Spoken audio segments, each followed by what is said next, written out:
অর্থ সমৃদ্ধি বৃদ্ধির জন্য রাখি পূর্ণিমায় করুন এই বিশেষ কাজ। খুশি হবেন মা লক্ষ্মীও। সম্পত্তি এবং ঐশ্বর্যের কামনা আমরা প্রত্যেকেই করে থাকি, কিন্তু কারো অর্থ লাভ ও সুখের জীবনযাপনের স্বপ্ন পূরণ হয় না। আবার কেউ কেউ নানান সমস্যায় অর্থাভাবে দিন কাটান। জ্যোতিষশাস্ত্রে অর্থ সংকট থেকে মুক্তি ও অর্থ লাভের জন্য বিশেষ কিছু উপায়ের উল্লেখ রয়েছে। বিশেষ তিথি ও মুহূর্তে এই উপায়গুলি করলে অধিক সুফল পাওয়া যায়। সামনেই রাখি পূর্ণিমা। 19শে আগস্ট শ্রাবণ মাসের পূর্ণিমা তিথিতে রাখি বন্ধন উৎসব পালিত হবে। এই কারণে এটি রাখি পূর্ণিমা নামে পরিচিত। জ্যোতিষশাস্ত্র অনুযায়ী কিছু সহজ উপায় করলে সুফল পাওয়া যাবে। রাখি পূর্ণিমায় অর্থ সমৃদ্ধি বৃদ্ধির জন্য কি করবেন, চলুন সেগুলি সম্পর্কে জানা যাক। 1. রাখি বন্ধনের দিনে সূর্যকে অর্ঘ্য দিন। রাখির দিনে সূর্যোদয়ের আগে উঠে স্নান করে নিন। তারপর পুজো সম্পন্ন করে সূর্যকে জলের অর্ঘ্য দিন। সূর্যদেবকে জল দেওয়ার আগে এতে ফুল মিশিয়ে নিন। সূর্যদেবকে অর্ঘ্য দিলে ভাগ্য মজবুত হয়, পাশাপাশি শুভ ফলাফলও পাওয়া যায়। এছাড়াও সমস্ত ধরনের আর্থিক সংকটও দূর হয়।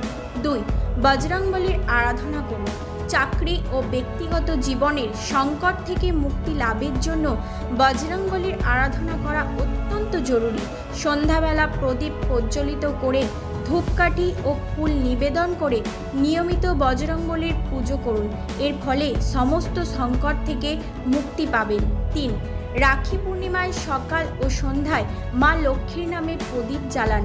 ঠাকুর ঘরে সকাল সন্ধ্যা ঘিয়ের প্রদীপ প্রজ্বলিত করলে ধনধান্যের অভাব থাকে না। রাখি পূর্ণিমার দিনে অবশ্যই সকাল সন্ধ্যা ঘিয়ের প্রদীপ জ্বালাবেন। 4. লক্ষ্মী ও বিষ্ণুকে পায়েসের ভোগ নিবেদন করুন। আর্থিক সংকট থেকে মুক্তি পেতে এই তিথিতে মা লক্ষ্মী ও নারায়ণকে পায়েসের ভোগ নিবেদন করুন। এর ফলে অর্থাভাব থেকে মুক্তি পাওয়া যাবে। মা লক্ষ্মীর আশীর্বাদ লাভ করবেন এই রাশির জাতকরা। 5. রাখি পূর্ণিমায় করুন কুলদেবতার পুজো। প্রতিদিন নিজের ইষ্টের আরাধনা করলে ভাগ্য শুভ থাকে, পাশাপাশি পরিবারে ধন সম্পত্তির আগমনও বজায় থাকে। রাখি পূর্ণিমার দিনে অবশ্যই কুলদেবী ও কুলদেবতার পুজো করবেন। এর ফলে জীবনের সমস্ত কষ্ট দূর হয়ে যাবে।